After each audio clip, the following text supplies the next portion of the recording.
Assalamualaikum warahmatullahi wabarakatuh. Perkenalkan, nama saya Aisyah Diah Anggraini, absen 3 dari kelas 11 MIPA 1. Di sini saya bersama 3 teman saya, yaitu Alifia Uswatun Hasanah, absen 5, Dania Adistasari, absen 10, dan Marisa Aridia Pasha, absen 24. Kami akan melakukan praktikum tentang fluida statis, yaitu percobaan lilin di dalam gelas. Sebelumnya, kalian tahu gak sih apa itu fluida statis? Alat dan bahan apa aja yang dibutuhkan, langkah-langkah kerjanya, dan apa kesimpulan yang bisa kita dapatkan dari percobaan tersebut. Langsung aja ya. Di sini saya akan menjelaskan pengertian dari fluida statis. Yang pertama, yaitu pengertian fluida. Fluida adalah zat yang dapat mengalir dan berubah bentuk atau dapat dimampatkan jika diberi tekanan. Jadi, yang termasuk ke dalam fluida adalah zat cair dan gas. Adapun pengertian fluida statis, yaitu fluida statis yang berada di dalam fase tidak bergerak atau diam, atau fluida dalam keadaan bergerak tetapi tak ada perbedaan kecepatan antar partikel fluida tersebut, atau bisa dikatakan bahwa partikel-partikel fluida tersebut bergerak dengan kecepatan seragam sehingga tidak memiliki gaya geser. Perkenalkan, nama saya Dania Adistasari. Di sini saya akan menyebutkan bahan dan alat-alat. Pertama, ada lilin. Kedua, korek api. Ketiga, piring kecil. Keempat, air secukupnya. Kelima, gelas transparan. Keenam, pewarna. Kemudian langkah-langkah praktikumnya yaitu: yang pertama, nyalakan lilin menggunakan korek api dan letakkan di atas lilin.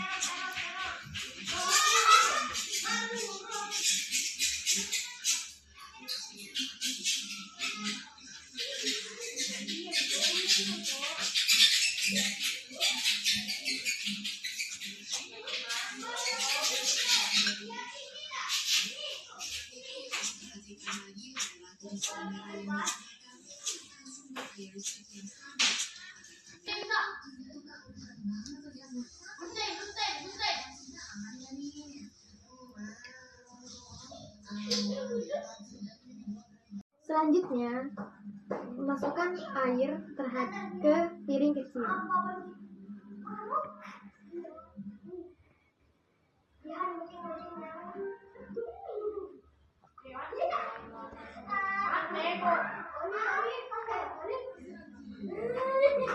Lalu campurkan setetes pewarna.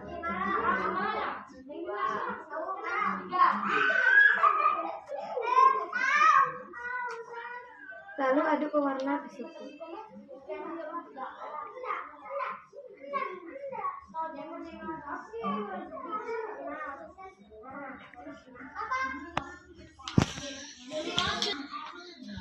Lalu kita nyalakan lilin tersebut.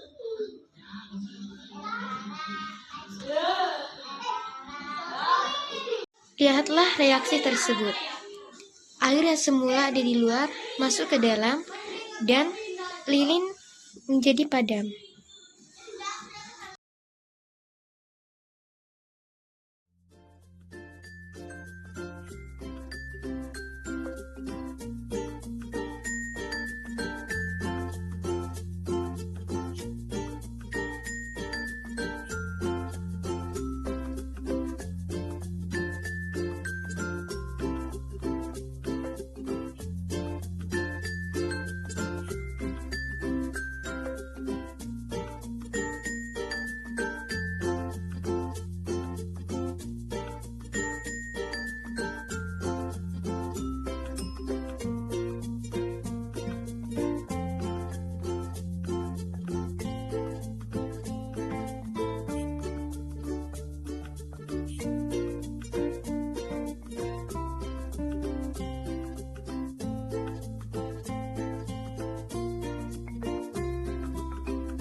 Pertama, nyalakan lilin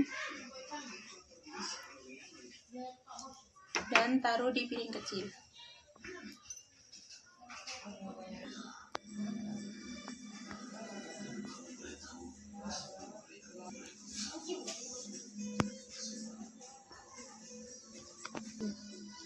Kemudian tuang air ke dalam piring kecil.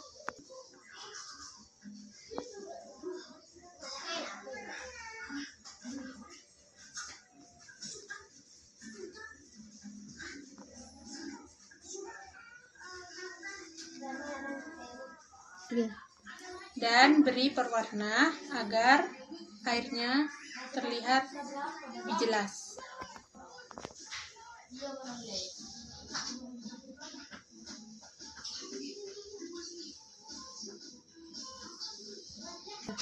Kemudian aduk.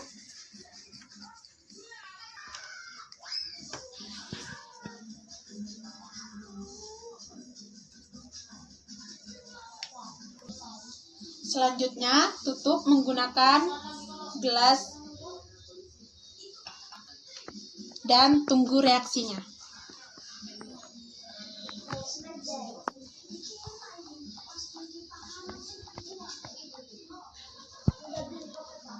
Bisa dilihat reaksi tersebut, awal mula air yang berada di luar menjadi ke dalam dan lilin yang menyala menjadi padam.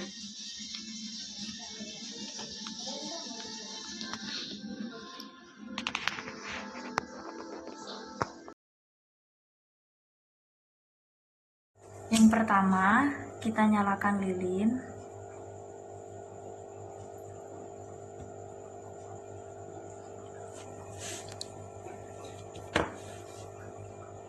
Lalu tempelkan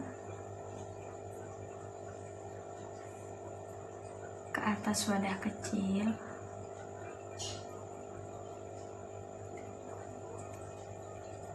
Setelah itu, masukkan sedikit air ke dalam wadah. Perlahan-lahan menggunakan sendok.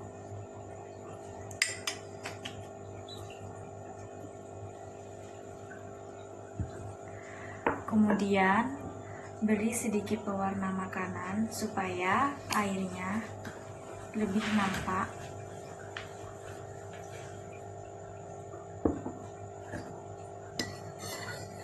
Lalu campurkan.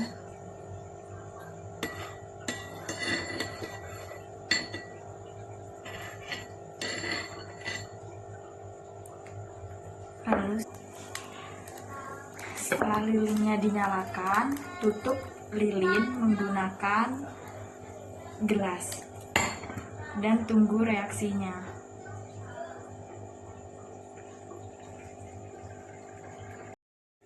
Ini setelah lilinnya bereaksi, semua air yang ada di permukaan luar masuk semua ke dalam gelas yang berisi lilin dan api yang ada di lilinnya mati.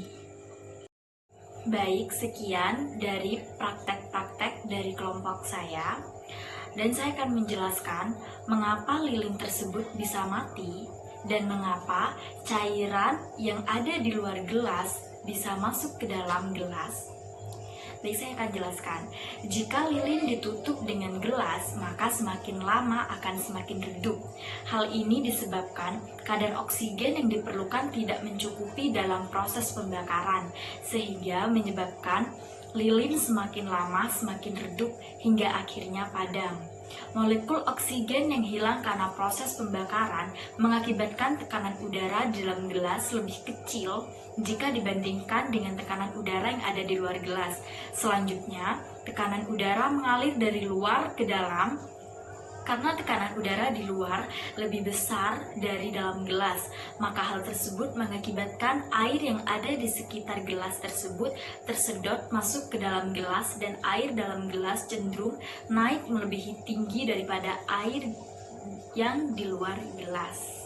Nah, jadi itulah penjelasan tentang apa itu fluidostatis, alat dan bahan yang dibutuhkan, langkah-langkah kerjanya, dan apa kesimpulan yang bisa kita tarik dari percobaan ini. Sekian dari kelompok kami, kurang lebihnya mohon maaf. Wassalamualaikum warahmatullahi wabarakatuh.